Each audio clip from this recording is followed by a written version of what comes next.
A peaceful neighborhood turns into a horror scene. Denver, Colorado, known for its stunning Rocky Mountain views and tranquil suburban neighborhoods, had always been a picture of quiet normalcy. On the outskirts of one such idyllic locality in November 2007 resided the Morrison family. Jack, a well-respected financial consultant, Linda, a dedicated stay-at-home mom, who was active in local charity work, and their only child Katie, a bright, vivacious 15-year-old girl with aspirations of joining the debate team at her high school. It was a life built on hard work and community connections, modest yet fulfilling. The Morrisons were, by all accounts, an ordinary family with no known enemies. Jack was considered the financial backbone of his small-town clients. Linda often baked pies for neighbors and participated in bake sales, and Katie, who had just celebrated her 15th birthday a week before, was adored by friends and teachers alike. They were the kind of family that embodied the values often associated with America's heartland, a family to whom tragedy seemed a distant concept. The typical calm of Cedarwood Lane, their secluded cul-de-sac, was shattered on the foggy morning of November 20th. The Morrisons' neighbors, Bill and Janet Perkins, first noticed something amiss. Linda, who had a long-standing routine of greeting the paperboy every morning and chatting briefly with Janet at her mailbox, was a no-show. Her front porch was eerily empty, her mailbox unopened, and Jack's silver SUV remained in the driveway, an unusual sight for a busy Monday morning. Initially brushing it off as a rare family sleep-in, Janet proceeded with her day. But by noon Bill grew uneasy. Emails to Jack had gone unanswered, and the house remained unusually silent. Janet, summoning her neighborly sense of duty, decided to knock on the Morrisons' front door. When several persistent knocks yielded no response and their golden retriever began barking uncontrollably, an unsettling chill ran down her spine. "You don't think something bad has happened, do you, Bill?" Janet asked nervously, clutching her phone in case she needed to call for help. Bill shook his head but was visibly uncomfortable. "I'm going to check with the Hendersons," another neighbor Janet muttered. But the feeling of unease lingered. By afternoon, Janet made the call to the local police. "It's probably nothing," she told herself, but the sense that something was inherently wrong could not be ignored. Minutes later, Officer Daniel Myers and his partner arrived at the scene in their squad car, greeted by curious but concerned onlookers. Meyer knocked instinctively before trying the door handle. Locked. After a brief inspection around the premises revealed no immediate signs of forced entry, it was the family's dog, Max, barking frantically inside, that gave Officers Myers and his partner the necessary motive to enter the premises. Seeking permission from dispatch, they broke the door open. What greeted them inside was unimaginable. In the living room, Jack Morrison lay sprawled on the carpet, his white dress shirt soaked through with red stains, multiple stab wounds visible even to the untrained eye. Nearby, Linda was found slumped against a wall, her face pale, eyes frozen in fear, her neck bearing bruises consistent with strangulation. But it was the upstairs discovery that truly broke the officer's composure. Katie Morrison, bound and gagged, her lifeless body cold to the touch. The stillness of the scene, the chilling quiet of three lives so brutally extinguished, hung in the air like heavy fog. The once perfectly kept home, known for smelling of freshly baked cookies and warmed by the sound of Katie's piano playing, was now a crime scene marred with chaos. Furniture overturned, drawers yanked open, and Jack's home office papers strewn across the hallway suggested a frenzied search. However, the family's unopened Thanksgiving decorations in the corner told a darker story. They were just about to celebrate, unaware of the storm that had arrived. The initial horror of the crime scene stunned even veteran detectives from the Denver Police Homicide Unit who arrived shortly after. Officer Myers, still shaken, muttered to his partner, "This wasn't just a burglary gone wrong, this was planned, premeditated." Neighbors, previously leaning on fences or gathered in hushed groups, now stood in somber silence when word spread of the violent deaths. How could such evil invade this quiet haven of Cedarwood Lane? How could a family so universally cherished fall victim to something of this magnitude? The news, as grisly as it was uncharacteristic of the community, spread quickly, first whispered over fences, then flooding local media channels. The idyllic setting of Cedarwood Lane was now breaking news flashes accompanied by drone footage and journalists offering grim updates. Anchors asked questions that were yet to receive answers. Who would do such a heinous act? Was it random? Did the Morrisons have enemies no one knew about? To the neighbors, though, nothing made sense. Every detail about the lives of Jack, Linda, and Katie suggested normalcy: jobs stable, bills paid, polite greetings exchanged at community cookouts. The honey gold retriever that always wagged its tail at strangers was now the lone survivor, and almost seemed to guard the taped-off door as if in solemn mourning. Perhaps the most jarring essence of this incident wasn't the sheer tragedy, but the way it stripped a neighborhood of its very essence. Cedarwood Lane wasn't just another suburban street. It was an emblem of safety, where front doors were often left unlocked and children played carefree under oak trees swaying rhythmically in the Colorado breeze. But now, every unlocked window or creak in the night would carry lingering fear. People started locking their doors tightly, children no longer roamed unsupervised, and smiles were laced with mistrust. For the officers assigned to the case, it wasn't just a quest for answers, it was personal. The kind of case that traumatically etched into their professional credibility and their ability to restore the faith of a grieving community. The question lingered. Did the horror end with this despicable crime, or did it point to an as-yet unseen chain of motives? The serenity of Denver's idyllic neighborhoods was shattered, and the Morrisons' legacy would be forever stained, not as a family with loving suburban values, but as the tragic protagonists of one of Denver's most gut-wrenching criminal mysteries. A grisly crime scene. As Officer Daniel Myers set the toe of his boot against the Morrison family's front door, its splintering crack reverberated through the quiet suburban street.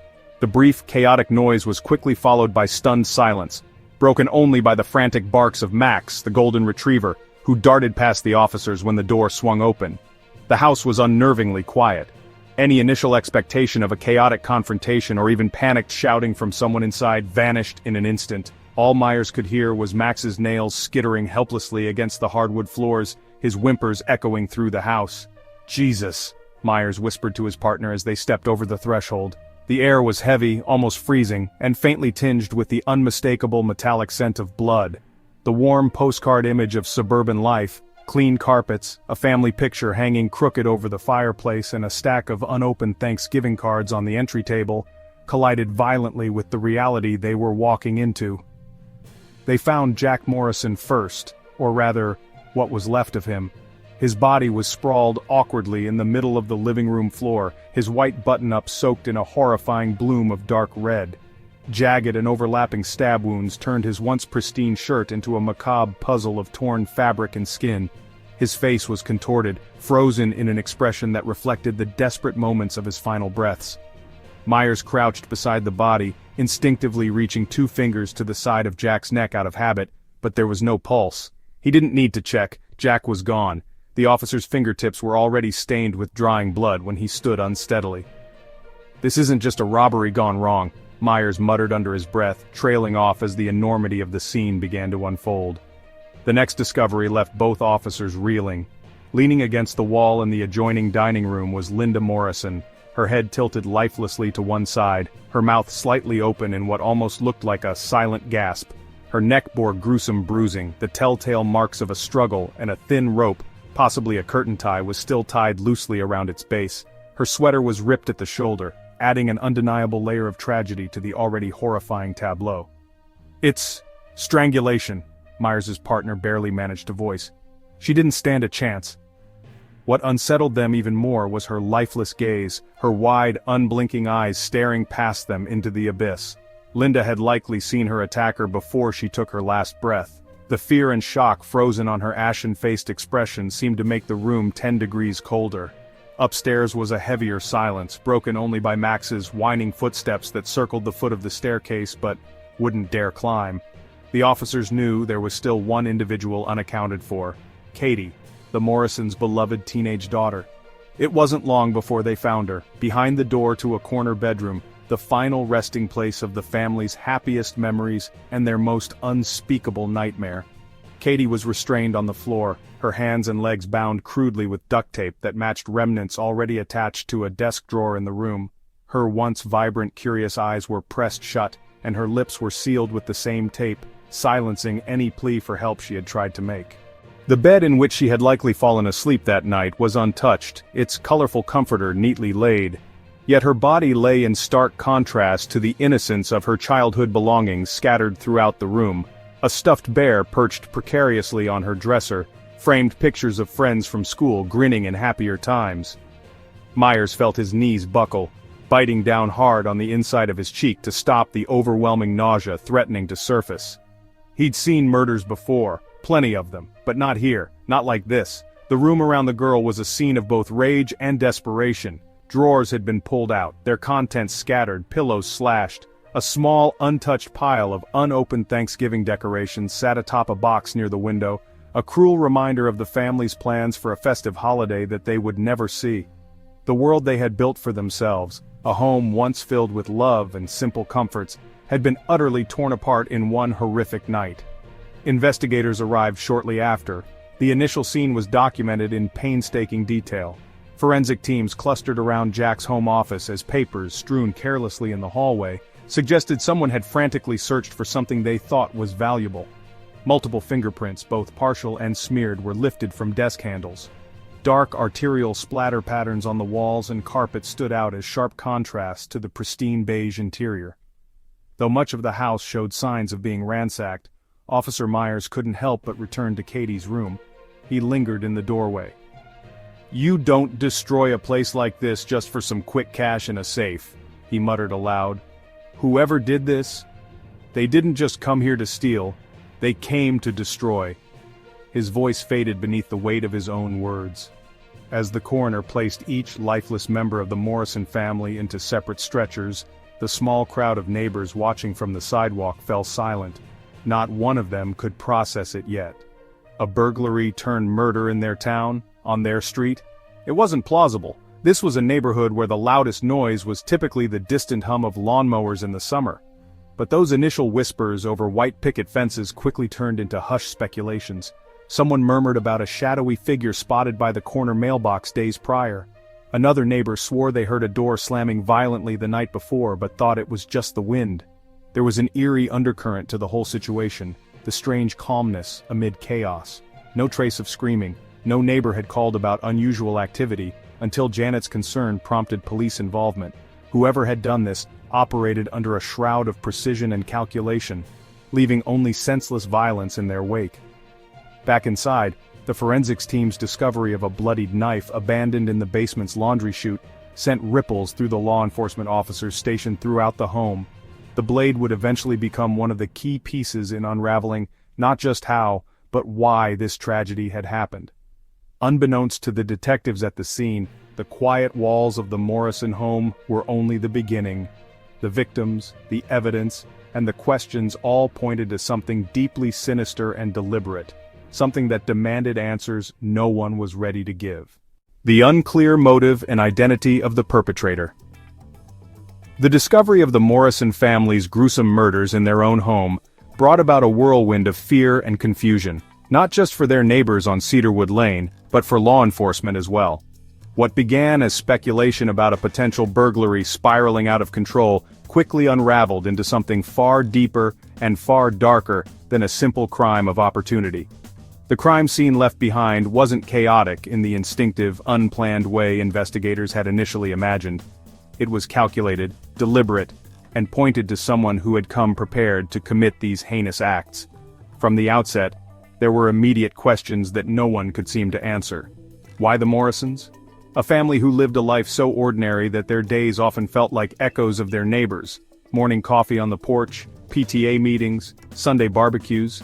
They were not known to have enemies. Jack was endlessly polite, Linda was a kind woman known to be charitable, even to strangers, and their teenage daughter Katie was universally adored by her peers and teachers. There wasn't a whiff of drama or scandal trailing them, and yet, as police stood in the destroyed remains of their once serene home, it became clear, whoever had done this harbored either a personal vendetta or a very specific objective. The first theory that emerged from the wreckage of the crime scene was burglary. The looted drawers, overturned furniture, and missing small valuables such as watches and a single silver bracelet supported the notion. But it didn't explain the extraordinary violence inflicted upon the family. A thief, even one caught in the act, would rarely escalate to the level of stabbing a victim multiple times, strangling another, and tying and gagging a young girl. Officers Myers and his team of investigators struggled to rationalize the unnecessary brutality, stark overkill, even if theft had been the motive. Most burglars flee at the first sign of confrontation, But this perpetrator hadn't just stood their ground, they had ensured no witnesses would live to tell the story. "This isn't just about money," Detective Ramirez informed his colleagues days after the discovery, shaking his head at photos of the crime scene pinned to a sprawling whiteboard in the Denver PD homicide unit. "This is personal. Look at this." He pointed to the deep stab wounds on Jack Morrison. Whoever did this hated him. This wasn't meant to just silence him. This was rage. Linda's strangulation, on the other hand, painted a different picture. Forensic analysis suggested the rope used to kill her had been wrapped tightly with controlled strength, the work of someone eerily calm in the midst of such chaos. And Katie's death felt like a cruel afterthought, a convenient way to erase the voice most likely to cry out for help. "Then who robs a house and kills an entire family while looking calm?" Officer Myers replied bitterly. "That's what we're missing. We don't know if it's rage or maybe a total lack of it. That's what's so terrifying." With no immediate suspects and no clear motive, the investigators turned to the evidence, physical and circumstantial, in an effort to piece together a narrative. One detail that stood out was the specificity of the family's missing items. The stolen goods weren't haphazardly chosen. It wasn't a smash-and-grab attack where the perpetrator made off with laptops, TVs, or other easily pawned electronics. The Morrisons' valuables were barely touched, save for the jewelry box Linda kept in the master bedroom. Even the unopened Thanksgiving decorations, a literal reminder of family warmth, had been left untouched in the dining room. It was clear the thief took only what they needed or wanted, which only deepened the mystery. And then there was the crime scene's layout itself. The attacker, or attackers, demonstrated a precise understanding of the house. Whoever invaded the Morrison home appeared to have known where Jack's home office was located, understood which drawer held documents they rifled through, and searched the right spaces for valuables. This wasn't an amateur burglar scrounging around a random home. This was someone who knew, perhaps intimately, the layout of the Morrison home and possibly their daily routines. But why would someone with such knowledge choose this family, and why now? As detectives scoured for more answers, a chilling thought emerged. What if the killer wasn't a stranger? Could the perpetrator have been close to the Morrisons in some way? A friend, a neighbor, even a former worker with a grudge? "It's someone they trusted," Ramirez speculated aloud during the daily precinct briefing. "How else would they know the upstairs layout like that? Linda let people into her house all the time. A charity worker, a contractor, a cleaning service, we need to look there." But time wasn't on their side. As the clock ticked relentlessly, frustration mounted. The initial forensic sweep had yielded little concrete evidence. The blood-soaked knife found abandoned in the basement laundry chute lacked usable prints. The fingerprints gathered from the house were numerous but inconclusive, too often smudged to identify. The sole genetic clue was a small trace of DNA extracted from a cigarette butt found outside an open second-floor window, likely from a perpetrator who smoked nervously while waiting to strike. As the investigation unfolded, neighbors on Cedarwood Lane quickly began offering more than just condolences. Many provided tips, though often speculative and scattershot. A neighbor named Janet claimed she saw an unfamiliar man towering near the Morrison residence 3 nights prior to the murder but could only vaguely describe him, saying, "He just felt off. He didn't wave when I looked at him." Another theory emerged from rumors swirling about Jack Morrison's recent work, where he was rumored to have handled financially delicate, possibly dangerous accounts for influential clients. Could this have been retaliation from a desperate customer? Or worse, a professional hit disguised as a burglary? Then an unusual lead took detectives in yet another direction. Earlier that year, Linda Morrison had confided in a friend that she felt watched, particularly when alone at the house in the afternoons. There hadn't been explicit incidents to report, just shadows that felt wrong, the lingering sensation of someone hidden yet present. Was Linda's nagging intuition connected to their deaths? If so, the crime wasn't random, it reeked of obsession and deliberation. Yet tracing paranoia back to a particular individual felt like chasing ghosts. Detective Ramirez pondered these threads while staring at the family's smiling photo on his desk. This killer didn't just hate them, or at least Jack, they planned this. They stood here, smoked outside, calculated their entrance, then went in ready to do whatever it took to eliminate every witness. That's not spur of the moment. That's premeditated as hell. Back at the whiteboard, Myers circled question marks around one glaring absence: motive. He leaned back in his chair, almost rhetorically musing, if it was just rage, then why rob them? And if it was just robbery, Then why the hell would they kill an entire family? The questions hung heavier than the fog that had cloaked Cedarwood Lane that fateful night. Whoever had slaughtered the Morrison family hadn't simply taken lives. They had shattered the sense of safety in a quiet suburban enclave, leaving a void filled only by suspicion, anger, and a gnawing knowledge that someone, somewhere, still walked free. The first clues. As the yellow police tape fluttered gently in the crisp Denver wind, officers began meticulously combing through the Morrison home, hoping to find anything that could shed light on what had happened that horrific night. The brutality of the crime weighed heavily on everyone at the scene, but with no clear suspects or motive, the smallest piece of evidence could end up being the thread that unraveled the entire mystery. The first potential lead came from something as unassuming as a cigarette butt, located near the bushes beneath an open second-floor window. The cigarette was fresh, a detail confirmed by the faint hint of recent ash still clinging to its edge. Officer Myers leaned closer, carefully slipping it into an evidence bag, his mind racing. If the killer smoked here, he murmured to his partner, they were standing here long enough to leave this. This wasn't random, they waited, watching, planning. The open window itself raised even more questions. Though there were no obvious signs of forced entry, the latch appeared to have been manipulated. Forensics was called in, and swabs were taken to search for any stray prints or DNA. It was chilling to imagine the perpetrator slipping in silently, like a shadow in the night, through a window that had likely been ajar only slightly, a mistake that would forever haunt the Morrison family. Inside the house, investigators found additional signs that pointed to a highly organized intruder rather than an opportunist. The drawers in Jack Morrison's home office had been yanked open, their contents scattered haphazardly on the floor, yet strangely among the chaos, several valuable-looking items, a high-end laptop and expensive watch, were left untouched. What was the intruder searching for? It wasn't the kind of careless rummaging one might expect from an inexperienced burglar. "This feels deliberate," Detective Ramirez muttered while rifling through a stack of disheveled papers, like they knew exactly what they wanted but couldn't find it right away. Then there was the kitchen. Linda Morrison, known for keeping her home spotless, would have been horrified by the disorder that now filled the space. Dishes were smashed on the tiled floor, and the refrigerator door was left half open, cold air drifting out in strange contrast to the warmth of the nearby bloodstains. On the counter, officers spotted a set of kitchen knives, conspicuously missing one from its block. It didn't take much imagination to conclude that the missing knife might have been the murder weapon, a theory further supported by the blood trail leading upstairs to Katie's room. The question wasn't just how the knife had been taken from the kitchen, but why it was left in the basement's laundry chute, discovered hours later by crime scene technicians scrambling to track the killer's every move. Upstairs, Katie's room was a heartbreaking mosaic of contradictions. Her childhood innocence was visible in the toys neatly arranged on shelves and the colorful throw pillows still poised neatly on the bed.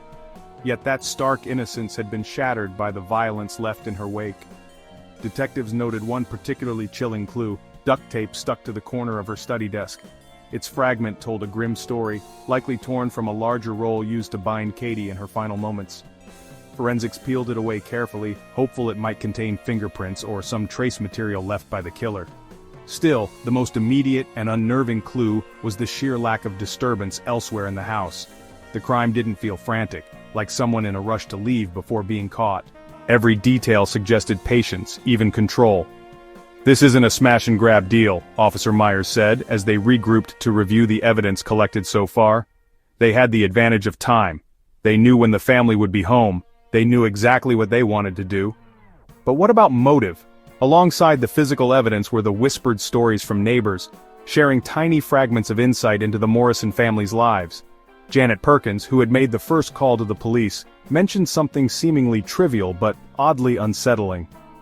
"Linda told me she felt like someone was following her a couple of weeks ago. I thought it was nothing, just paranoia. But now, I don't know." Another neighbor, Mr. Henderson, recalled seeing an unfamiliar black pickup truck parked down the street a few days before the murders. It hadn't struck him as important at the time, but hindsight painted a darker picture. Was this someone casing the house? If so, why target the Morrisons specifically? As the evidence from the scene was processed, the lab quickly identified several smudged fingerprints on Jack's desk and a partial palm print near the banister of the staircase. However, initial results from the local fingerprint database came back empty. Without a suspect to compare them to, even these prints felt like tantalizing clues stuck just out of reach. "Whoever this is," Myers muttered, pacing the precinct later that evening, "they're either incredibly careful or incredibly lucky." Other evidence, like the small blood droplets found near the back door, hinted that the killer might have injured themselves during the attack. Tiny, almost invisible to the naked eye, the droplets were swabbed, sealed, and sent to the lab for DNA testing.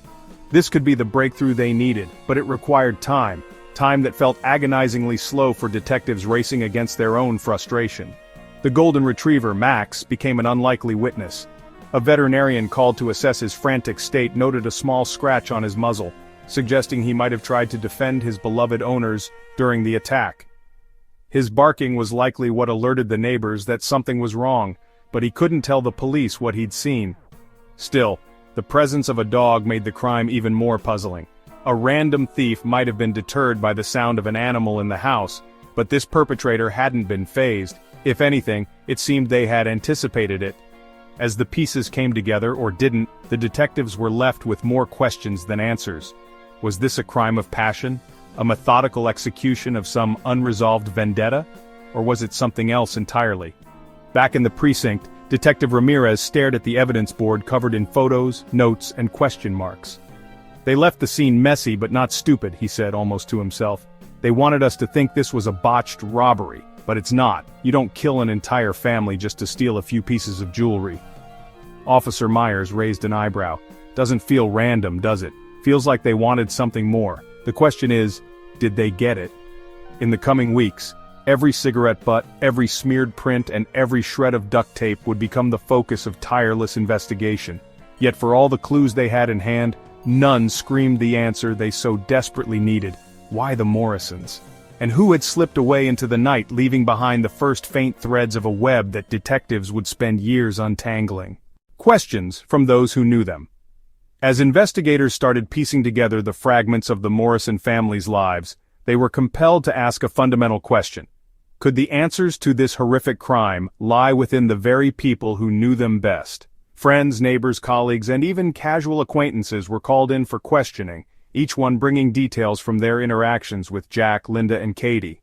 These conversations, while seemingly ordinary on the surface, began to reveal unsettling layers beneath the family's outwardly perfect life. The interviews began with Janet Perkins, the neighbor who first raised the alarm. Janet had been one of Linda's closest friends on Cedarwood Lane, often stopping by for coffee or chatting along their adjoining fences. "Linda, she was sweet, you know, always helping people. It's hard to imagine anyone not liking her," Janet had said with tears in her eyes during her interview, but when pressed she reluctantly brought up something that had itching at the back of her mind. "A few weeks ago, Linda told me something strange," Janet said, her voice quieter now, almost as if worried someone might overhear. "She said she felt like someone was following her, maybe watching the house during the afternoons when Jack was at work. I laughed it off at the time, said it was probably some random delivery guy or a misunderstanding, but now, God, I keep thinking about that." This was a pivotal moment for the detectives. If Linda had told her neighbor she felt watched, it couldn't simply be brushed aside as paranoia. Perhaps she had seen something, or worse, someone, out of the ordinary but didn't feel the danger clearly enough to report it. From Linda's co-workers at her volunteer charity work, however, the answers were less clear. At St. Peter's Community Outreach, Linda was a superstar volunteer who never complained, showed up on time, and tended to stay out of heated discussions. "She was quiet, kind of private," said Helen, another longtime volunteer. "She didn't share much about her personal life, but now that you mention it, she did seem a little nervous that last week. I just assumed she was stressed about Thanksgiving." Detectives grew curious about Linda's subtle behavior changes, but how did this tie into the murder of her husband or her daughter? And what about Jack Morrison? Interviews with his work colleagues opened another door, one leading to previously unconsidered motives. Jack had been a financial consultant for nearly 2 decades, building a reputation for being trustworthy, methodical, and discreet. "Jack was good people," said his boss, Alan Merrick, at a downtown Denver office. "Clients loved him because he was professional but could crack a joke at just the right time." But Detective Ramirez pressed further. Had he ever complained about any clients, maybe mentioned any unusual tension between him and one of them? Alan leaned back in his chair, frowning as though digging through mental files. Well, I don't know about tension, but he was working with someone. A guy named Liam Grayson, high net worth client. Bit of a wild card if you know what I mean, really intense, total control freak. Jack didn't say much, but I'd overheard a couple of calls. Raised voices, nothing that set off alarm bells at the time. Liam Grayson. The mention of a specific name threw a significant wrench into the investigation.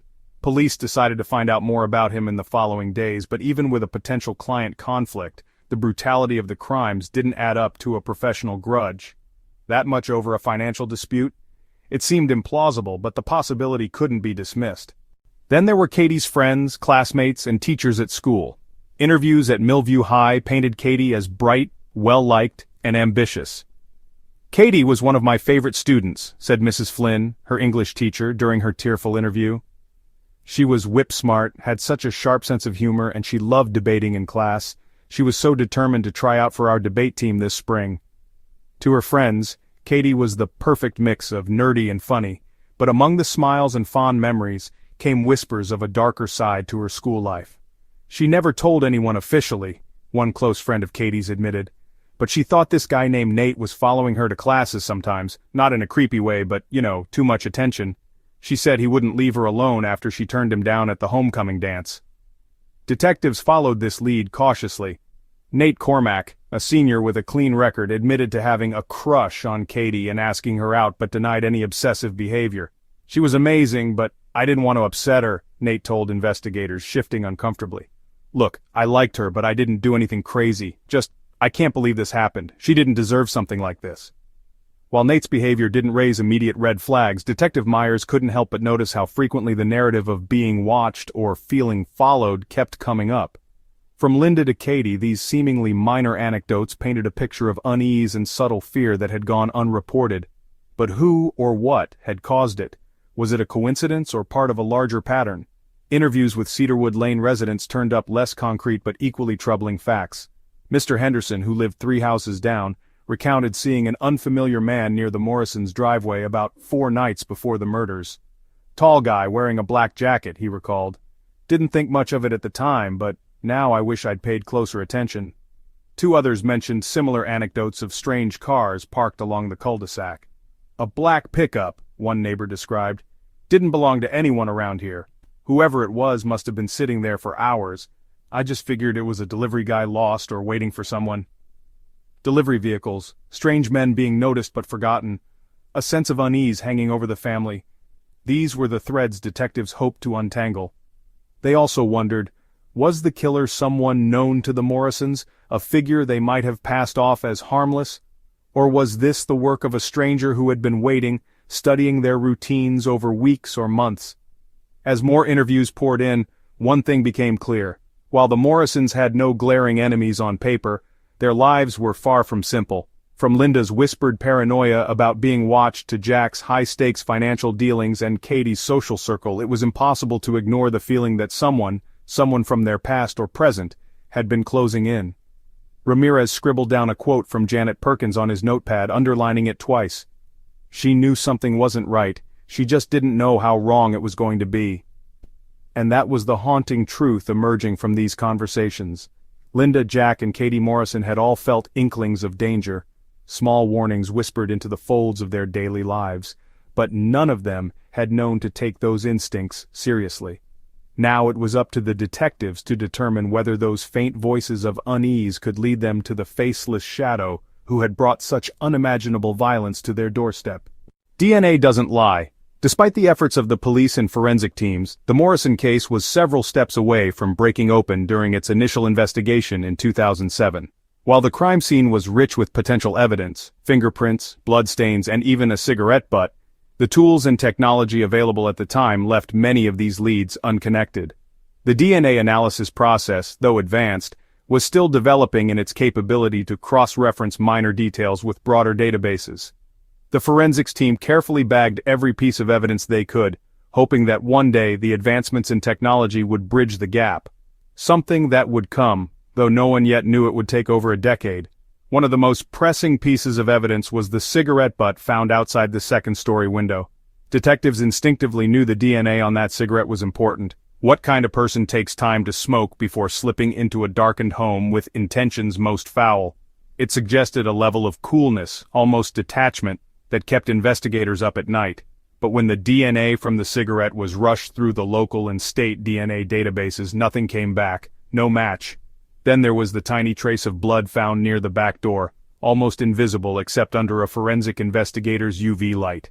It was smeared, as if the person leaving it was in motion, attempting to wipe something on their clothing or a surface as they escaped. The stark possibility loomed that the killer themselves had been injured during the attack. While investigators were cautiously optimistic about DNA from the blood leading to a breakthrough, it too hit a wall. Without a match in the national database, the results were saved, sealed, and shelved, hauntingly silent. Most promising was the pair of blood-stained socks left behind at the top of the stairs. It was strange enough for a killer to leave behind something so personal and potentially incriminating, but the socks told their own story. Forensic analysis revealed the blood on them belonged to the victims. However, deep in the fabric, a secondary DNA profile emerged, one not belonging to Jack, Linda, or Katie, but to an unidentified individual. While the sample was collected and logged, once again, no match was found beyond the Morrison residence. For days and weeks, DNA analysts exhausted the then limited tools available to them. While it was clear the killer left behind pieces of themselves, literally, it was equally clear that those pieces couldn't yet be connected to any name, any face. It was like living in the shadow of a phantom, a presence that existed only in smudges and biological traces, but that had stepped away from the house into anonymity. Detective Ramirez, who by then had become personally invested in the case, couldn't rest easy. He spent late nights in his precinct office, poring over crime scene photos and samples from the evidence board, convinced the DNA results held the critical key. "DNA doesn't lie, Myers," he told his partner. "The bastard's in there somewhere, we just don't know him yet." Myers grimly replied, "Yeah, but that's what makes it worse. Nobody just disappears. Whoever they are, they're walking around like nothing happened, free." And they were, until technology caught up with their arrogance years later. In 2020, the Morrison case had grown cold around the edges, but it was anything but forgotten. Technological advancements in forensic science had progressed to include genealogical DNA, an innovation that allowed investigators to compare even small pieces of genetic evidence against broader databases, including not just criminal databases but public ancestry records. This breakthrough had already solved several decades-old cases across the country, and the Denver Police Department submitted the Morrison case DNA for processing once again, hoping for a miracle. The cigarette butt, the blood at the back door, and the socks underwent new and more in-depth genetic mapping. This time, technology delivered what earlier attempts could not, a familial tie. While the killer's DNA itself wasn't directly in public databases, crucial matches were found linking the unknown DNA to distant relatives who had unknowingly shared information through at-home testing services and ancestry websites. Detective Ramirez, long since promoted to lead investigator on cold cases, received the call one late afternoon. The lab had a name now, or at least the beginning of one. The DNA belonged to someone connected to a man named Rudy Beltran, a small-time thief with past arrest records for minor break-ins. Ramirez frowned at the name as he jotted it down, vaguely recognizing it. Flooded with adrenaline, he pored back over the Morrison files. Sure enough, Beltran's name had come up early in the investigation, but had been dismissed due to lack of direct evidence connecting him to the crime. At the time, Beltran had worked as a handyman for a family down the street, and, as it turned out, had been in and out of Cedarwood Lane just weeks before the killings. That one forgotten clue gained blazing new relevance. The DNA had spoken in the clearest voice possible. Beltran was no longer simply a person of interest. He was the connection between a distant, restless decade of wondering and the path that could now lead to justice. In the weeks that followed, Ramirez and a swiftly assembled task force tracked Rudy Beltran, who had been laying low under the radar for years.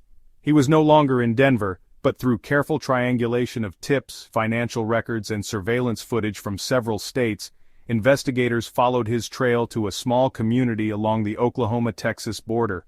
Rudy, now gray-haired and weathered, had assumed a completely different identity, working on construction sites under a falsified name. He thought he'd escaped. But DNA doesn't lie. When officers arrived at the site to apprehend him, Rudy initially feigned ignorance, claiming he had no idea why he was being arrested. But upon arriving back in Denver and presented with the evidence, including the indisputable DNA match, he broke down. His decades of freedom were over, unraveled by the information left behind in just a few tiny strands of his own cells. Detective Ramirez, calm but resolute, finally asked what had haunted him for years. Why? Why them, Rudy? What did they ever do to deserve this?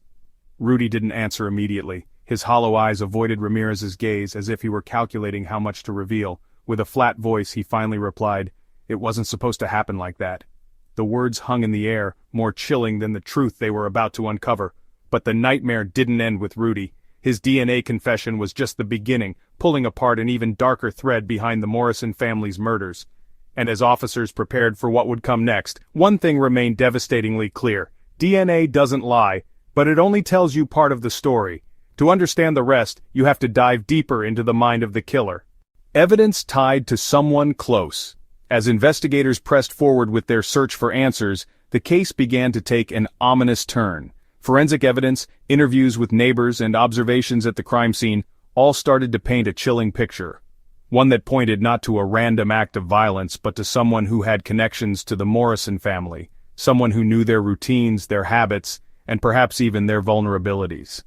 By 2020, when advancements in forensic technology finally broke through the barriers that had plagued the case for over a decade, DNA left behind at the scene became investigators' most valuable tool. After tracing the familial DNA link to Rudy Beltran, the focus shifted abruptly to the specifics of his involvement with the Morrison family. An unlikely connection. Rudy Beltran wasn't just a name pulled out of thin air, he had a history with Cedarwood Lane. Years prior to the murders, Rudy had worked as a handyman for a family just down the street from the Morrisons, landscaping, fixing gutters, painting fences. According to records from interviews conducted back in 2007, Rudy had been recommended by a neighbor to multiple households in the area, including the Morrisons. Detective Ramirez sifted through his notes from those initial interviews, leaning back in his chair as he reviewed Janet Perkins' statements. "I think Linda mentioned hiring him once for some yard work," Janet had told police years earlier, "but that was ages ago. He wasn't around for long. She said he got flaky after a few jobs." This connection begged one question. How closely had Rudy worked with the family? Investigators revisited neighbors, hoping to unearth new memories or details that might have seemed irrelevant at the time. One neighbor, Mr. Henderson, vividly recalled seeing Rudy on Cedarwood Lane multiple times, even after he'd stopped working for most of the families in the area. "It was odd, actually," Henderson mentioned during a follow-up interview. "He stopped taking jobs around here, but I'd still spot him driving by once in a while, thought maybe he was picking up other work, but he seemed out of place. Almost like he didn't belong anymore." This raised another critical red flag. Why would Rudy, a seemingly forgettable handyman, have lingered on Cedarwood Lane after his business there had dried up? Was it nostalgia, or was he watching, waiting, plotting, the missing safe? As detectives revisited the chaos of the Morrison household in 2020, one detail from the crime scene began to stand out: the home office.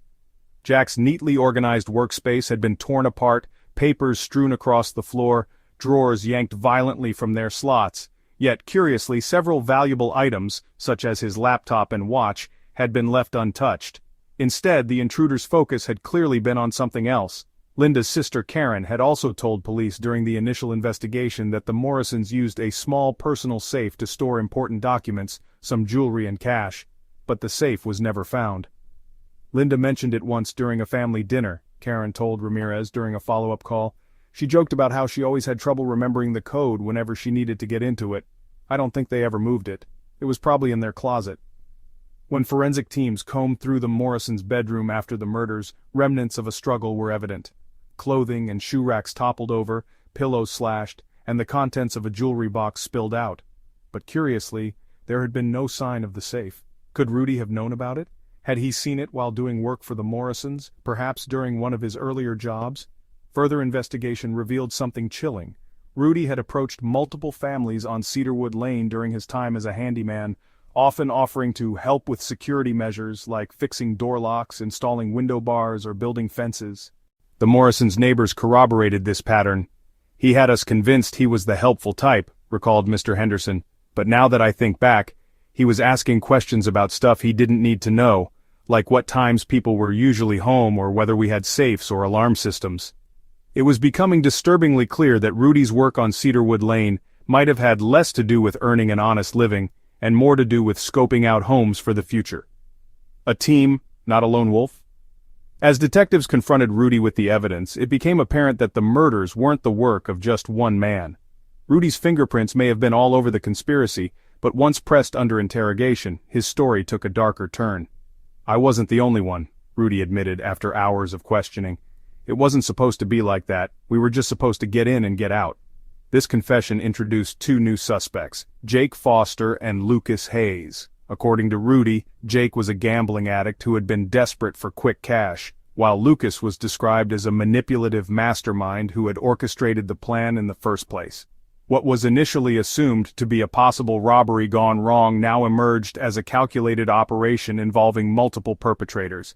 Lucas, the ringleader, had connections to Rudy, connections built in shadowy corners of Denver's underground gambling scene. Jake was the muscle, the one who had coerced Rudy into cooperation using both threats and promises of a large payday. What Rudy never anticipated, however, was the sheer brutality that Lucas was capable of. "He didn't tell us everything," Rudy confessed bitterly. "Lucas didn't want witnesses. I didn't know he was gonna—" His voice trailed off, but the implications were clear. He hadn't expected the murders to escalate to such gruesome violence. The web deepens. One chilling detail corroborated Rudy's confession: the bloodied knife found in the basement's laundry chute. Investigators had long suspected it to be a key element of the crime, invisible fingerprints etched into the handle like a ghostly signature. When Rudy's DNA matched traces on the blade, his involvement in the crime was confirmed beyond doubt. But the knife also held smudges of another's DNA, which forensic teams later linked to Lucas Hayes, a man who had expertly evaded law enforcement for years. Rudy's confession not only tied him directly to Jack, Linda, and Katie Morrison's murders but also placed Lucas and Jake squarely in the center of the investigation. For 10 years, these men had walked free, leaving behind shattered lives and unanswered questions. Too close for comfort. For investigators, the revelation that the crime had stemmed from someone so seemingly close to the family was a sharp reminder of how vulnerable even the safest-seeming neighborhoods could be. Rudy didn't fit the profile of a cold-blooded killer. He was the neighbor's quiet handyman, someone you might wave to as he pulls weeds from the front yard. Yet beneath that facade lay a man willing to betray trust for greed. Ramirez, once again staring at his evidence board, flipped through Rudy's file and whispered to himself, "It's always the ones you don't see coming." The evidence had spoken loudly and clearly. These weren't random intruders. They were men who had blended into the fabric of suburban life, smiling politely, taking odd jobs, and waiting for the perfect opportunity to strike from within. And for the Morrisons, that familiarity had been their downfall. On the run and in hiding. When the DNA trail finally brought Rudy Beltran back into the spotlight in 2020, it was impossible to ignore one glaring truth. He had disappeared almost immediately after the Morrison murders. Investigators looking back at the initial days following the tragedy realized that Rudy had seemingly vanished without a trace, his name quietly fading into the background as other dead-end leads took precedence. But now, with genetic evidence tying him directly to the crime, it was time to unravel the years he had spent on the run, and what secrets he had hidden along the way. The immediate escape. In the days following the Morrison murders in 2007, Rudy had quietly slipped out of Denver. It wasn't dramatic, no sudden disappearance that drew attention, no suspicious fires to destroy evidence, no dramatic goodbyes. Instead, Rudy's exit was calculated, subtle, and disturbingly ordinary. He simply stopped showing up. Neighbors who once casually waved to him as he moved between handyman jobs noticed no farewell, just the quiet absence of a figure they had never thought twice about. "He just stopped coming around," Janet Perkins had said in her initial interview. "I thought maybe he found a better job or moved to be closer to family. I didn't think much of it.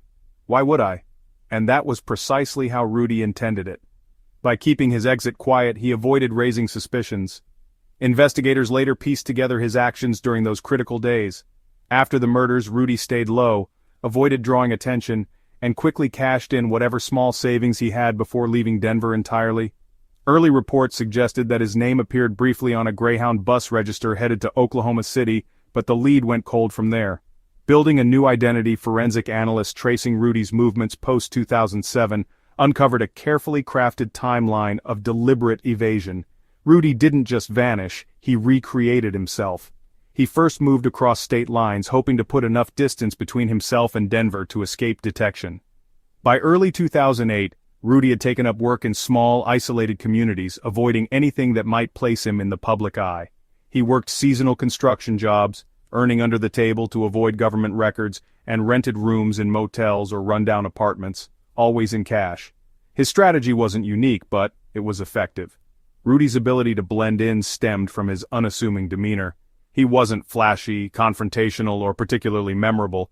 To the communities where he resurfaced, he was just another transient worker, part of the endless cycle of nameless faces passing through. One former co-worker from a small construction firm in rural Arkansas barely remembered Rudy at all. Quiet guy, the man recalled when contacted by investigators years later. Kept to himself, did his job, didn't cause trouble, didn't even use his real name far as I can remember. That was another key component of Rudy's evasion, his false identity. Over the years, Rudy relied on a handful of aliases, none of which appeared sophisticated but were enough to keep him hidden. These fake names allowed him to avoid housing contracts, payroll systems, and any trail that could connect him back to his past. While running his fingerprints through systems in 2007 might have flagged him, Rudy's deliberate avoidance of legitimate employment or law enforcement contact kept him under the radar, living in shadows. The most alarming aspect of Rudy's years on the run wasn't just his ability to stay hidden, it was how mundane his life became. He wasn't living lavishly or engaging in high-risk activity. Instead, Rudy committed to a life of monotony, working long shifts at construction sites, eating at diners, and disappearing into obscurity. "This guy was a ghost," Detective Ramirez said, shaking his head as he reviewed Rudy's movements. "You look at this timeline, and you expect him to pop up in big cities making noise. But no, he's in sleepy towns, blending in like wallpaper. It's terrifying how easy it was for him to do that." In an ironic twist, Rudy's low profile meant that he faced little scrutiny from local authorities. While some fugitives fall into patterns of carelessness or draw attention through repeated offenses, Rudy remained disciplined. It was almost as if his guilt weighed heavily enough on him to force him into a life of quiet penance. Still, this didn't absolve him of his actions. His ability to stay in hiding for over a decade was a direct result of the brutality of what he had done. He hadn't just committed a crime, he had extinguished an entire family. And now, he was willing to endure a gray, emotionally flat existence to stay free. Close calls. While Rudy's escape appeared seamless in hindsight, there were moments throughout his years on the run that brought law enforcement closer than they realized at the time. In 2011, Rudy had briefly worked as a handyman at a motel in Albuquerque, New Mexico. A routine background check by the motel's owner flagged inconsistencies in his identification, but since there were no active warrants attached to the name Rudy was using, the matter was dropped. Years later, investigators discovered Rudy's temporary residence there through tips, connecting the dots in hindsight. It was a frustrating reminder of how thin the line had been between catching him and letting him slip through their fingers. "He's like smoke," Ramirez muttered as he read the motel report. "You almost get him in your hands and then he's gone." Another close call came in 2015 when Rudy was ticketed for a minor traffic violation in Texas. Using yet another alias, he paid the fine immediately in cash, avoiding any further interaction with law enforcement. "This man knew exactly how to stay one step ahead of the game," Ramirez admitted. "He built just enough distance to make us lose his scent every single time." Caught by time ultimately, Rudy's luck ran out, not because of his own mistakes but because of time and technology. By 2020, the genealogical DNA breakthrough brought new life to the Morrison case. The tiny biological traces Rudy had unintentionally left at the scene became the very thing that unraveled years of careful hiding. When detectives combined his familial DNA with public ancestry databases, they identified relatives who unknowingly created a pathway to Rudy's door. Investigators finally tracked him to a small, quiet town near the Oklahoma-Texas border. He was working at a construction site under yet another alias, relying on the same quiet, inconspicuous existence he'd built over the years. But this time, it wasn't enough. Surveillance confirmed his identity, and a warrant was issued for his arrest. The final day of freedom. On the morning of his arrest, Rudy was laying bricks on a construction site under a punishing July sun. He didn't see the officers approaching at first, their plain clothes blending into the scene. When they surrounded him, Rudy initially protested, claiming it was a mistake. But as the reality of the evidence dawned on him, the DNA, the names he thought he'd left behind, his resistance crumbled. The man who had spent years running, hiding, and erasing every trace of his past now faced the reckoning he had avoided for so long. When officers led him into the back of a squad car, Rudy didn't speak a word. The quiet his neighbors and co-workers had come to expect from him was, in that moment, deafening. "He thought he could outrun us forever," Ramirez said when reflecting on the moment. But DNA doesn't lie and justice doesn't forget. For Rudy Beltran, there were no more places to hide. Years of lies, disguises, and distance had finally caught up to him, and as the door closed on the squad car that would take him back to Denver, so too did the chapter of his evasion come to an end. Now it was time for him to face the consequences of what happened on that quiet November night in 2007. Technology speaks for justice. By 2020, the Morrison case seemed like it would never reach a resolution. For years, detectives had been haunted by the brutally extinguished lives of Jack, Linda, and Katie Morrison. Leads had gone cold, evidence had sat dormant in storage, and suspects had slipped through the cracks. But justice has a way of catching up to the truth, even if it takes time. This time, it was advancements in technology that breathed new life into the case, bringing answers to the questions that had lingered for more than a decade. Technology advances beyond 2007. Back in 2007, forensic science was evolving but far from perfect. DNA evidence was an essential tool for investigators, but its power was limited by the databases it could be cross-referenced against. When investigators submitted the Morrison crime scene DNA, blood from the back door, a cigarette butt left outside the second-story window, and an unidentified secondary DNA profile from blood-stained socks, every single result came back empty. Detective Ramirez had no choice but to shelve the biological evidence. "If we can't tie it to anyone," he had told his team back then, "it's just DNA in a bottle. It doesn't solve cases by itself." And so, the spiritual heart of the Morrison investigation, the scientific possibility that the killer had left part of themselves behind, was left waiting, like a critical piece of a puzzle investigators didn't yet have the technology to put together. Though they remained hopeful that advancements in forensic science would eventually provide a break, waiting for that day stretched into years. Then, sometime after 2012, the FBI and local law enforcement began leaning into something revolutionary: genealogical DNA mapping. A breakthrough in genealogical DNA. Unlike traditional DNA matching techniques that relied on a perpetrator's own DNA being in the criminal database, genealogical testing worked differently. Using DNA submitted to genealogy companies like Ancestry.com or 23andMe, forensic scientists could now trace familial relationships between individuals, even distant ones. It was a game changer, and one that had solved several high-profile cold cases, most notably the infamous Golden State Killer case in 2018. It was as if the missing puzzle piece had finally been invented. Now, law enforcement could use DNA too small or incomplete to make a direct match, but use it to find entire networks of familial connections. That allowed detectives to reverse engineer someone's identity step by step, tracing through distant relatives until they found a match. Revisiting the Morrison crime scene DNA. The Morrison case DNA evidence wasn't forgotten in the years that followed. In fact, it remained carefully cataloged and sealed in the hopes it would one day lead to an answer. By 2020, enough advancements had been made that forensic analysts believed they could try again, and this time they had powerful tools at their disposal. When the Morrison crime scene biological evidence was re-examined, it went through an entirely new and more sophisticated mapping process. The traces of blood at the back door, the DNA embedded in the cigarette, and even the secondary profile from the socks were all cross-referenced against public genealogical databases. And then, finally, something clicked. The cigarette butt DNA wasn't a direct match to anyone in criminal records, but genealogical analysis identified a link to a family tree. Somewhere on the edges of Rudy Beltran's extended family, a distant uncle or cousin had once submitted a DNA sample to a public ancestry database, never knowing that this simple act would one day help solve a murder. Detective Ramirez still recalls the phone call from the lab with vivid clarity. "We've got a hit," the forensic technician told him, her voice electric with urgency. Ramirez leaned forward in his office chair. "What kind of hit?" "It's not a direct match, but it's familial," she explained.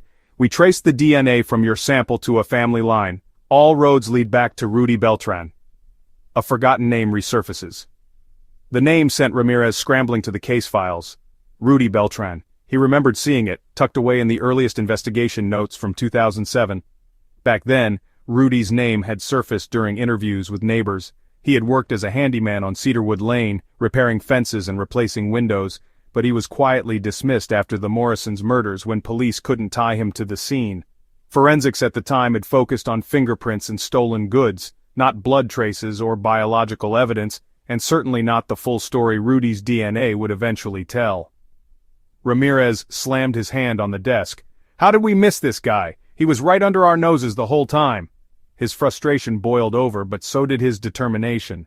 The DNA didn't just connect Rudy to Cedarwood Lane. It connected him to the violent, bloody night inside the Morrison home. DNA bridges the gap. For Rudy Beltran, technology he could never have imagined had now caught up to the lies he had buried. His biological signature, so small it was invisible to the naked eye, was all investigators needed to turn the spotlight directly on him. But that wasn't the only astonishing part.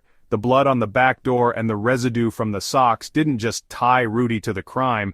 They painted a chilling picture of the brutality that had unfolded. Rudy's DNA was found alongside the Morrison family's blood, marking him as someone who had stepped into a scene of chaos, fought through resistance, and left behind raw pieces of himself in the process. The cigarette butt outside the second-story window, meanwhile, told investigators that Rudy had lingered before entering the home, a stark and horrifying reminder of how planned and deliberate the attack was. Technology gives the victims a voice. Back in Denver, the Morrison case wasn't just another file to be revisited. It was a symbol of the power of determination and progress. Detective Ramirez spoke at a press conference announcing the breakthrough. "Technology has given the Morrison family a voice," he said solemnly. "Even after 13 long years, their story could still be told, their truth could still come to light." The family, silenced in their home on that foggy November morning, had finally found justice, not through the confessions of a killer or the testimony of a witness, but through the quiet, unquestionable proof of science. DNA doesn't forget, and it certainly doesn't lie.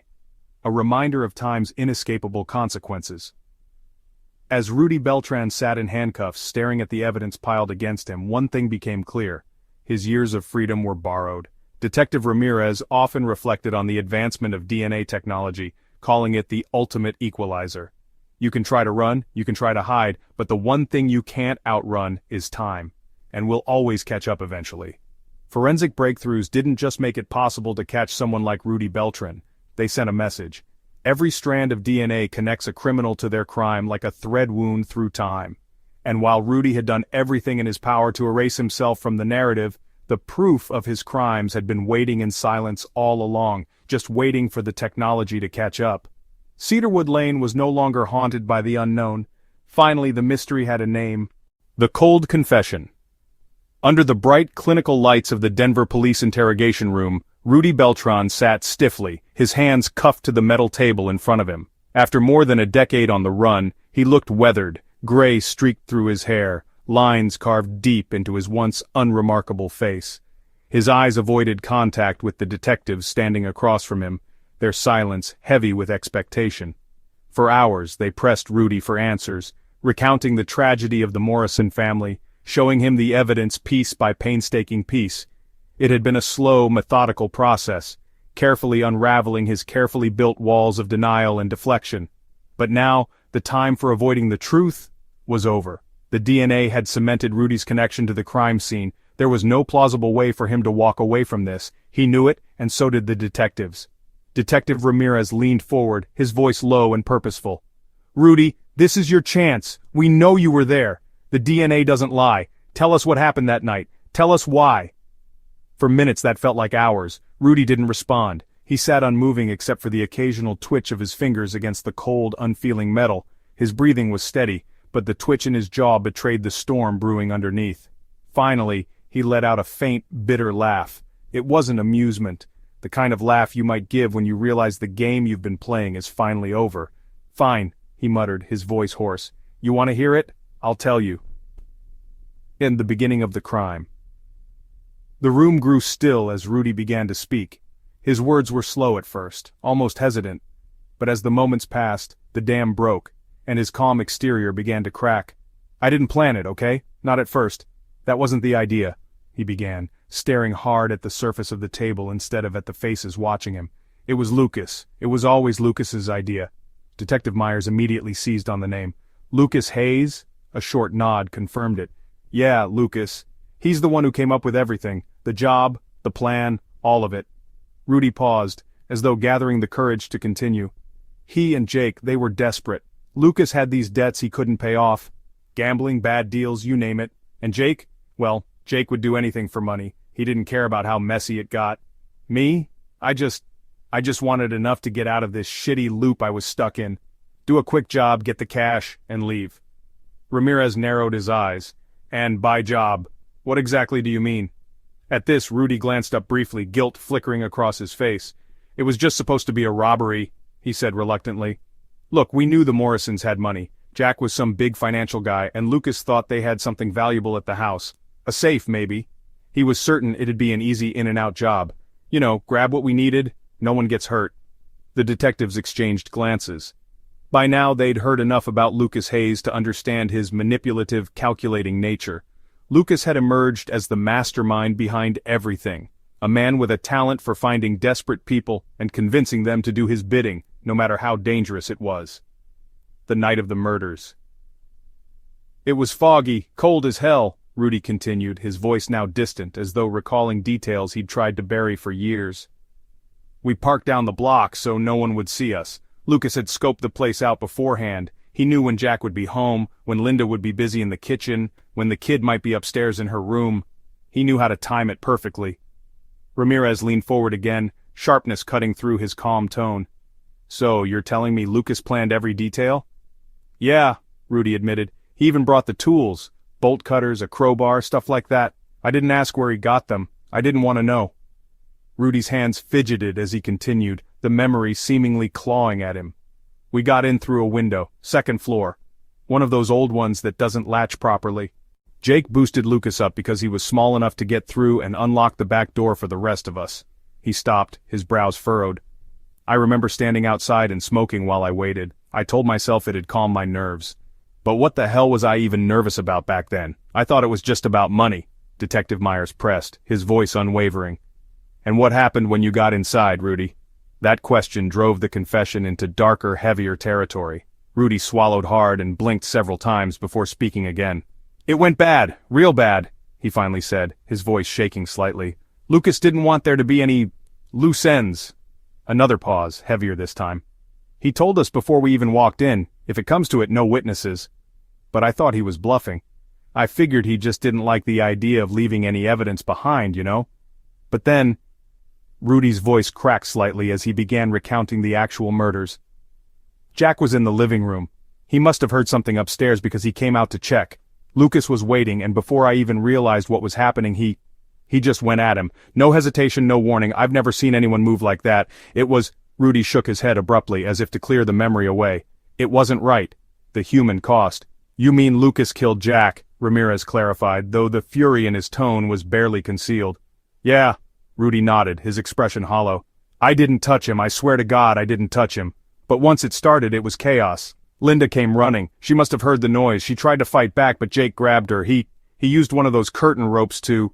His words caught in his throat. He didn't have to finish the sentence. The detectives already knew. And Katie? Myers asked, his voice colder now.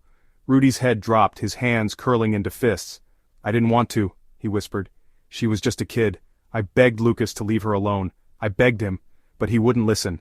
The second she screamed, he lost it, tied her up, and... Rudy's face contorted, and he inhaled sharply.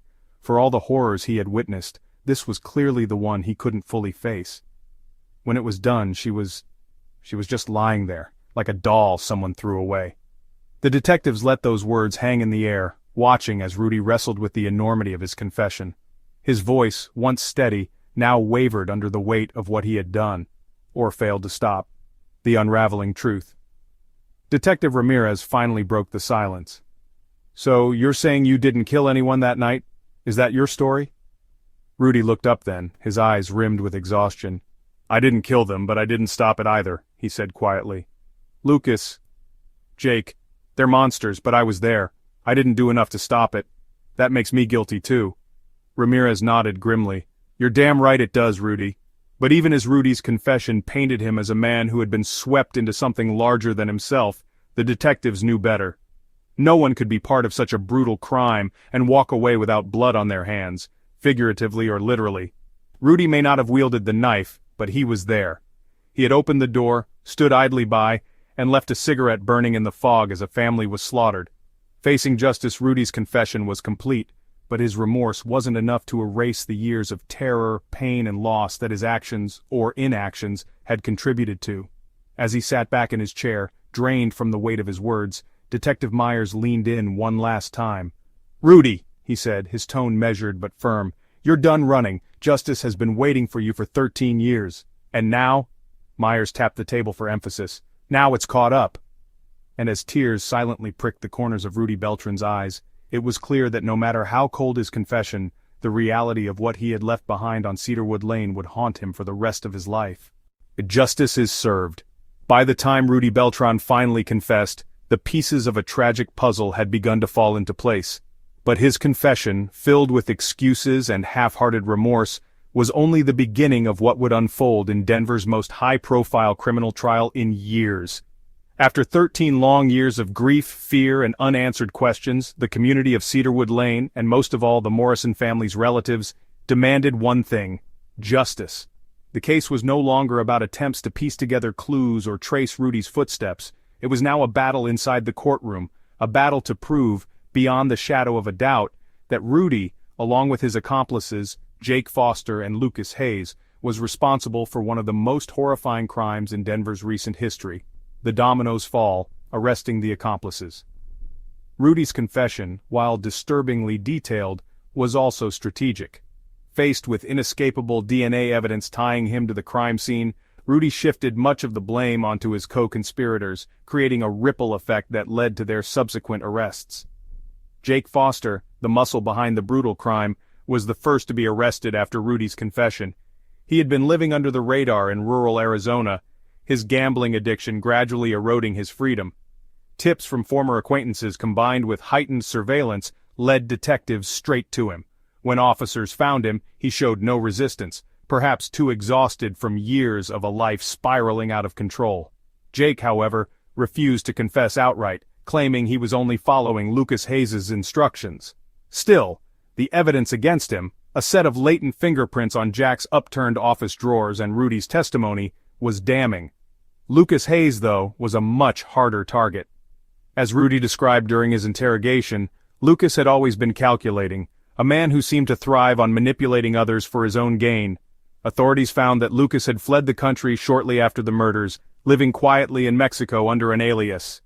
His ability to avoid capture for over a decade was a testament to his cunning, but two things stood against him: the dogged persistence of the Denver police force and advancing technology. In the end, it was Lucas's need for money, his Achilles heel, that gave him away.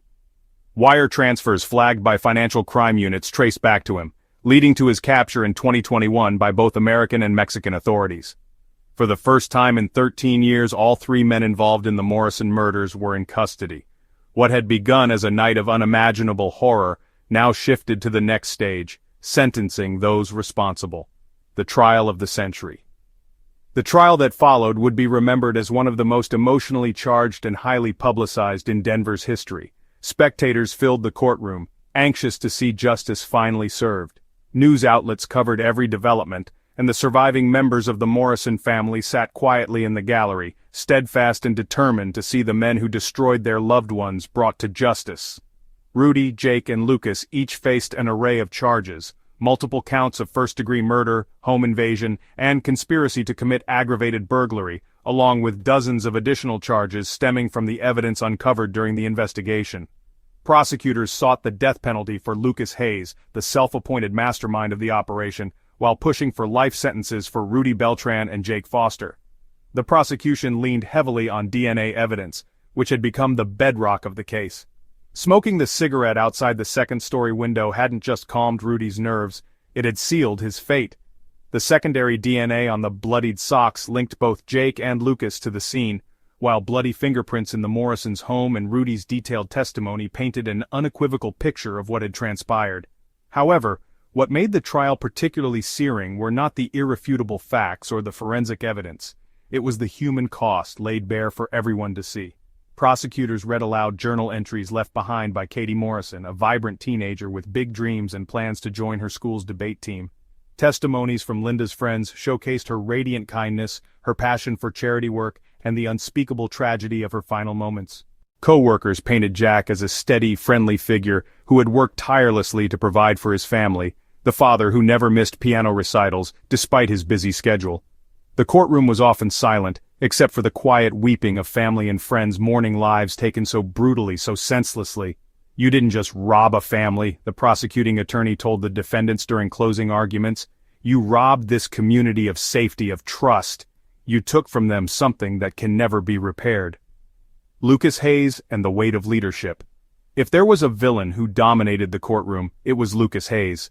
From the start, his defense attempted to claim that Lucas hadn't physically carried out any of the killings. Instead, he tried to assert he was merely present and couldn't control others. But the evidence painted a very different story. It was his meticulous planning, his insistence that there be no loose ends, and the violent assault on Jack Morrison that cemented him as the mastermind. Memos, scribbled plans, and tools seized from Lucas's belongings tied him irrevocably to the events of that night. In a move that seemed both predictable and chilling, Lucas showed no remorse during the trial. While Rudy broke down several times on the stand and Jake sat silently staring at the floor, Lucas offered nothing. No apology, no acknowledgement of the devastation he'd caused. It was this cold detachment that ultimately landed him on death row. Jurors couldn't reconcile his complete lack of humanity with any argument for leniency. Sentencing day, justice at last. It took months to reach a verdict, but when the jury entered the courtroom on a crisp fall day in 2022, an almost unbearable silence filled the room. One by one, the charges were read. Lucas Hayes received the death penalty for his role as the ringleader of the heinous crime. As the judge handed down Jake Foster's and Rudy Beltran's punishments, life in prison without the possibility of parole, there were no gasps, no cheers of triumph, just the quiet resolve of a community that had waited too long for this moment. Rudy wept openly during the sentencing, whispering, "I'm sorry," though no one in the courtroom offered him forgiveness. Linda's sister later said she didn't believe Rudy's tears were for the victims but for himself. Jake remained stone-faced, refusing to acknowledge the court's decision or the Morrison family members present. And Lucas? Lucas sat emotionless, his piercing stare betraying nothing, perhaps the only part of him that remained consistent throughout the years. Healing and closure. While the sentencing brought closure, it also dredged up old wounds that would take years to heal. Cedarwood Lane, once a picture-perfect suburban street, now carried the weight of its history. Neighbors still spoke fondly of the Morrisons, their absence leaving a void that could never be filled. Linda's pie recipes, which she shared so generously, were still passed around. Jack's quirky golfing stories still floated through conversations. Most of all, Katie's friends, now in their late 20s, still remembered her laugh, her determination, and the way she lit up the room. For the surviving members of the Morrison family, the trial's conclusion was bittersweet. "No verdict can bring them back," Linda's sister told reporters outside the courthouse, "but knowing that these men, the ones who tore our family apart, will never hurt anyone again, that means something. It has to mean something." Justice served, lessons learned. The Morrison case became a cornerstone of American criminal justice in the modern era. It stood as a testament to the relentless pursuit of truth, the power of advancing forensic technology, and the enduring strength of a community's resolve. More than that, it served as a sobering reminder of both human cruelty and resilience. Detective Ramirez, reflecting on years spent chasing shadows in the case, summed it up best. "Justice doesn't have a timeline. It doesn't matter how long it takes, as long as the truth comes out. The Morrisons deserve better, but at least now they have their justice." As the courtroom emptied for the final time, so too did the lingering weight of the case ease ever so slightly. 13 years, countless hours, and unyielding dedication brought the Morrison family's story full circle. Justice wasn't swift, but it was final. Lessons from the tragedy. The Morrison case was more than just a haunting tale of barbaric violence and shattered lives. It became a case study in how a community, a justice system, and a forensic revolution could collide with tragedy to create lasting change.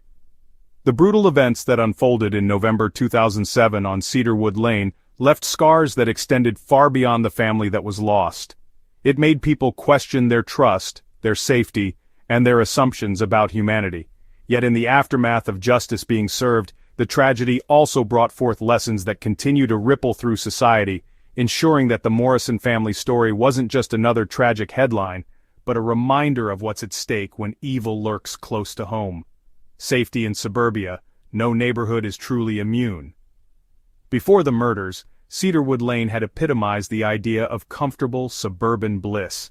It was the kind of neighborhood where front doors were left unlocked, children rode bikes unsupervised, and neighbors gathered on porches to swap stories over coffee. To outsiders it was the picture of American tranquility. But the Morrison murders shattered that illusion within hours. It served as a brutal wake-up call, not just for the residents of Cedarwood Lane but for homeowners everywhere. The three killers weren't strangers in the traditional sense. Rudy Beltran had once worked within the community, performing mundane handyman tasks for various families on the same street. He had blended seamlessly into everyday life, waving to residents and earning referrals from neighbor to neighbor. It was precisely this familiarity that gave him unprecedented access to information about homes, schedules, and vulnerabilities, knowledge he would later use to destroy the very people who had trusted him. The lesson here was chilling but clear. Danger can come from wherever you least expect it. For many in Cedarwood Lane's close-knit community, the lingering distrust created by the crime changed how they lived. Neighbors stopped borrowing sugar or freely inviting workers into their homes. Doors were locked, not just at night, but during the day. Security cameras began popping up in front lawns, and children were no longer sent out to play unsupervised. Detective Ramirez reflected on the psychological shift during an interview years later. You hear about these things happening on TV and you think, not here, not in our neighborhood. But the Morrison case proved that nowhere is immune. People became guarded in a way they weren't before, and you can't blame them. Once trust is broken like this, it's hard to get it back. The evolution of forensic technology, time is no longer a barrier. Another critical takeaway from the Morrison tragedy was how advancements in forensic technology ultimately cracked open the case, even after years of frustration and dead ends. In 2007, the tools investigators had at their disposal were groundbreaking, but limited. The DNA found at the crime scene was compelling evidence, but without a match in the existing criminal databases, it was little more than a biological question mark, a tantalizing clue with nowhere to go. Fast forward to 2020, when genealogical DNA technology breathed new life into the case. This technology, which allowed investigators to trace relationships between DNA samples using public ancestry databases, wasn't available when the murders occurred. But by the time science caught up, the genetic fingerprints left behind by Rudy, Jake, and Lucas at the scene became the key to unraveling the mystery. The lesson here was one of persistence and patience. In the modern age, criminals cannot count on time erasing their actions. Biological evidence doesn't degrade in the same way memories or eyewitness accounts might. It's timeless, sitting silently until technology or a fresh perspective can uncover its secrets. During a press conference following the sentencing, Detective Ramirez hailed the role technology played in securing justice for the Morrison family. You can run, you can hide, and you can lay low for years, he stated. But science doesn't forget. DNA doesn't care how old the case is. The answers are there, and eventually technology is going to find them. This case proves that time is no longer an ally to those who commit horrific crimes.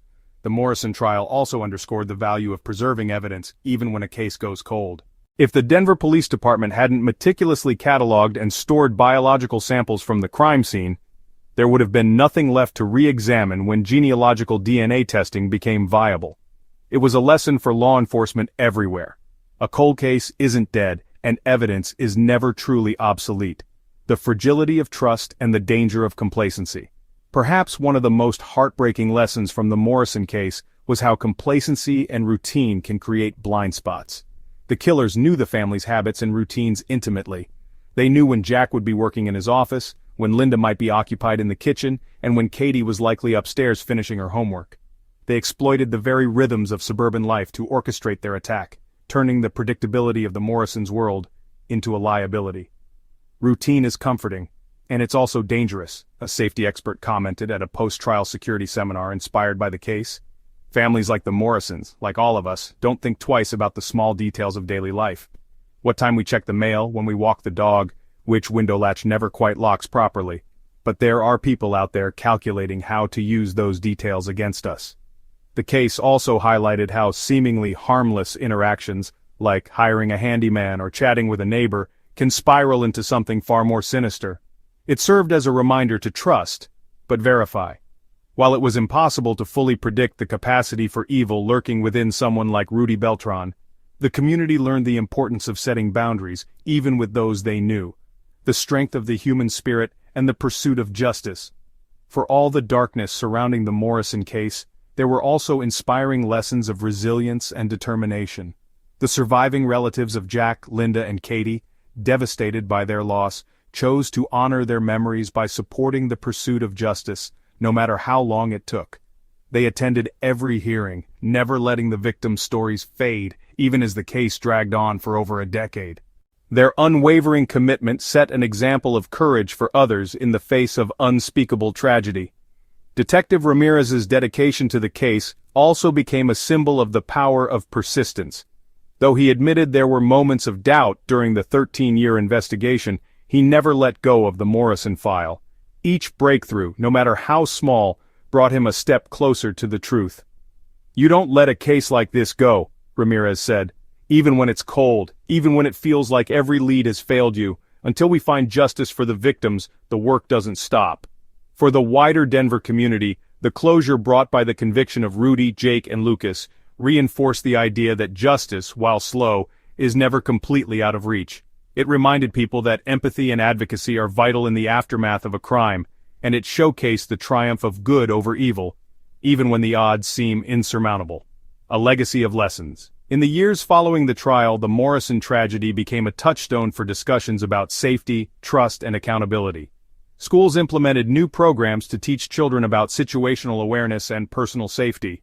Police departments nationwide began allocating more resources to cold case investigations, inspired by the success of genealogical DNA testing. Neighborhoods formed tighter-knit communities, not just to protect one another, but to celebrate the very sense of connection that the killers had tried to destroy.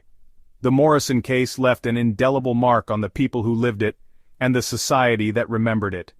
It reminded everyone that while evil may lurk closer than we think, so does strength. The strength to stand together, to seek the truth, and to ensure that no tragedy is ever forgotten. As Linda Morrison's sister poignantly said during a charity event held in the family's honor, "This case isn't just about what we lost, it's about what we still have, our resolve, our resilience, and the promise to keep the people we love safe.